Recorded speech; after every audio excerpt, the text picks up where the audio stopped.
मेरा नाम हाशिम है और मैं लाहौर शहर के एक अस्पताल में काम करता था और मेरा घर भी उस अस्पताल के नज़दीक था। मेरी उम्र उस वक्त 18 साल थी।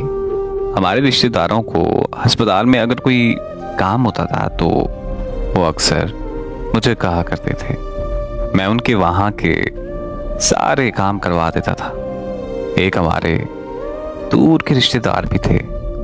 उनकी तबीयत खराब हुई तो उन्होंने मुझसे राब्ता किया और मुझे कहा कि उस अस्पताल के फलां डॉक्टर को मैंने चेक करवाना है। तो मैंने उन्हें कहा ठीक है, कोई मसला नहीं, आप आ जाएं। वो लाहौर से थोड़ा दूर रहते थे।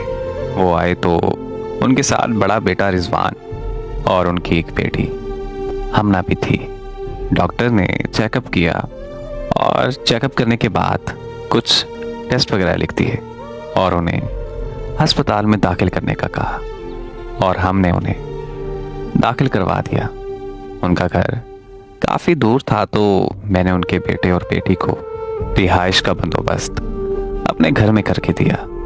बस फिर एक हफ्ता अंकल अस्पताल में दाखिल रहे तो सारी भाग दौड़ मैंने की। दवाइयाँ, टेस्ट और खाने पीने का ख्याल और उनके बेटे और बेटी को अस्पताल लेकर आना और जाना, मेहमान नवाजी वाली सारी जिम्मेदारियां निभाई और आखिरकार अंकल सेहतयाब हो गए और उन्हें अस्पताल से छुट्टी भी मिल गई और उन लोगों ने हमारा शुक्रिया अदा किया और फिर वो वापस घर चले गए। फिर एक दिन अचानक मुझे एक रॉन्ग नंबर से मैसेज आया कि आपका बहुत बहुत शुक्रिया। मेरे पूछने पर पता चला कि वो वही हमना है, उन अंकल की बेटी जिनकी मैंने मेहमान नवाजी की थी। बस फिर आहिस्ता आहिस्ता हमारी बात होना शुरू हो गई। खैर वक्त गुजरता गया और हमारी बहुत अच्छी दोस्ती हो गई। वो मुझे पसंद करने लग गई और मुझे कहने लगी कि तुम मुझे बहुत अच्छे लगते हो। मुझे ऐसा लगता है कि मुझे कहीं तुमसे मोहब्बत हो गई है और मुझे भी वो बहुत अच्छी लगने लगी थी। और फिर एक दिन ये दोस्ती मोहब्बत में बदल गई। 3 साल हो गए हमारे इस रिलेशन को। उसने फिर मुझसे कहा कि हमारे घर आओ, कुछ ज़रूरी बात करनी है। और मैंने उस दिन सोच लिया कि जब भी उसके घर जाऊंगा तो अपनी मोहब्बत का इजहार कर दूंगा। बस फिर मैं उनके घर पहुंच गया तो अंकल के घर वालों ने मेरी बहुत मेहमान नवाजी की। मेरा घर बहुत दूर था इसलिए रात को वहीं रोक लिया उन्होंने। सर्दियों की रात थी। मैं और हमना दोनों गार्डन में बैठे थे। मैंने हमना से कहा कि मुझे कुछ कहना है तुमसे। वो कहती हाँ बोलो। मैंने हमना से कहा कि मुझे तुम बहुत अच्छी लगती हो और मैं तुमसे बहुत मोहब्बत करता हूँ और तुमसे निकाह करना चाहता हूँ। क्या तुम मेरा साथ दोगी? ये सुनकर हमना चुप रही। फिर हमना ने मुझे कहा मुझे जो बात तुमसे करनी थी वो ये है कि मेरा रिश्ता तय हो गया है। मैं तुमसे मजीद कोई ताल्लुक नहीं रख सकती। अब हमें एक दूसरे के बगैर ही रहना होगा। ये सुनते ही मेरा दिल बैठ गया और मैं दिल ही दिल में रोने लगा। हमना ने मुझे एक गुलाब का फूल गार्डन से तोड़ कर दिया और कहा कि मेरी तरफ से तुम्हारे लिए है ये, हमेशा खुश रहो और आज के बाद हमारा कभी राब्ता नहीं होगा।